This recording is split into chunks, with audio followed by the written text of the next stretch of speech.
Dans la dernière vidéo, nous avons parlé des mécanismes d'action des médicaments stimulants. Dans celle-ci, nous allons nous intéresser aux non-stimulants. Mais beaucoup de ce que vous avez appris dans la première vidéo va rester très pertinent pour celle-ci. Commençons par l'atomoxétine. Elle est représentée par le triangle violet en haut à gauche. L'atomoxétine est un bloqueur spécifique du transporteur de la noradrénaline.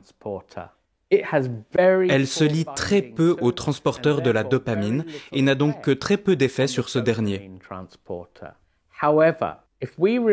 Toutefois, si nous nous rappelons que dans le cortex préfrontal, la majeure partie de la dopamine est absorbée par le transporteur noradrénergique, nous comprendrons pourquoi, dans cette région, l'atomoxétine augmente à la fois la noradrénaline et la dopamine.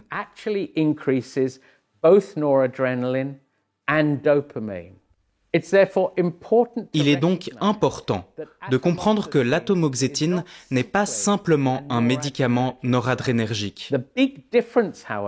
La grande différence cependant entre l'atomoxétine et les stimulants est que dans les régions du cerveau où il n'y a pas de transporteur de noradrénaline, l'atomoxétine n'a aucun effet. L'une de ces régions est le noyau accumbens. C'est ce que l'on appelle le centre du plaisir du cerveau et c'est le site impliqué dans l'addiction et l'abus de substances. Et c'est pourquoi l'atomoxétine n'est pas associée à un risque d'abus. Pour terminer, la guanfacine et la clonidine sont représentées par l'ovale rose juste à gauche du centre du diagramme. Elles ont toutes les deux un mécanisme d'action similaire et néanmoins différent des autres médicaments du TDAH. Ce sont des agonistes des adrénorécepteurs alpha-2 qui agissent en stimulant directement les récepteurs alpha-2 postsynaptiques. En fait, elles imitent la noradrénaline et ne dépendent pas de la disponibilité de la noradrénaline dans le système.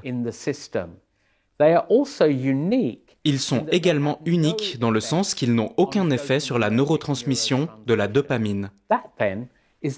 Voilà donc les bases du fonctionnement des principaux médicaments contre le TDAH, qui influencent tous la neurotransmission dans les systèmes glutaminergiques et GABAergiques par le biais de leur effet sur la dopamine et la noradrénaline. Il existe cependant plusieurs autres points à prendre en compte lorsqu'on réfléchit au mécanisme d'action de ces médicaments. Alors que les stimulants ont une évolution temporelle claire liée à la disponibilité, c'est-à-dire que les effets pharmacodynamiques suivent de près le profil pharmacocinétique, il n'en va pas de même pour l'atomoxétine et la guanfacine. Pour la guanfacine, la durée d'action de 24 heures peut, au moins en partie, s'expliquer par la formulation à libération prolongée et par le fait qu'après quelques jours, le médicament est à un état stable, toujours disponible pour le cerveau. Cependant, il peut y avoir d'autres explications. La guanfacine n'agit pas immédiatement et il faut généralement quelques semaines pour obtenir un effet clinique complet.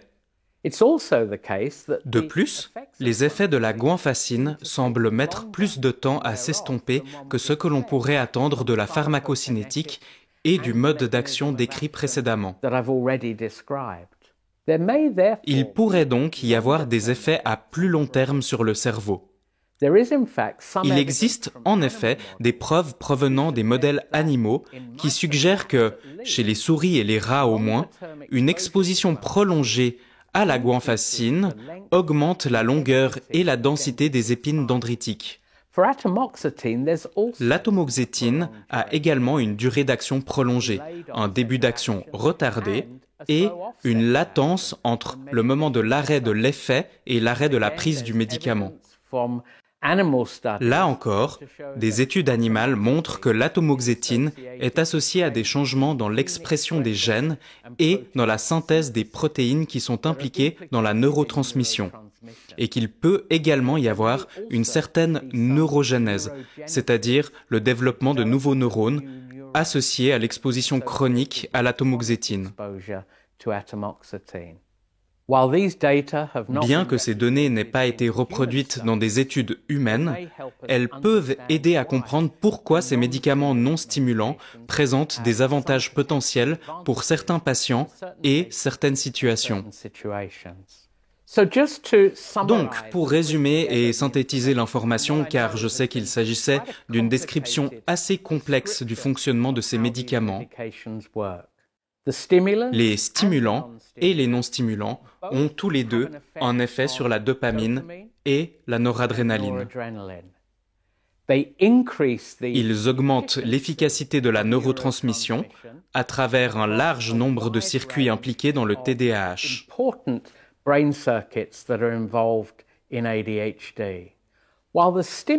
Alors que les stimulants ont tous une durée d'action courte qui disparaît à la fin de chaque journée, l'atomoxétine, la guanfacine et la clonidine, c'est-à-dire les non-stimulants, ont une plus longue durée d'action. Et cela est peut-être lié à des mécanismes d'action additionnels qui impliquent des changements dans la manière avec laquelle le cerveau est structuré et organisé. Nous avons encore beaucoup à apprendre sur comment tous ces médicaments fonctionnent, notamment dans leurs différences d'effets entre individus. J'espère néanmoins que vous avez pu comprendre les mécanismes de base de leur action et les raisons des différences entre ces classes de médicaments.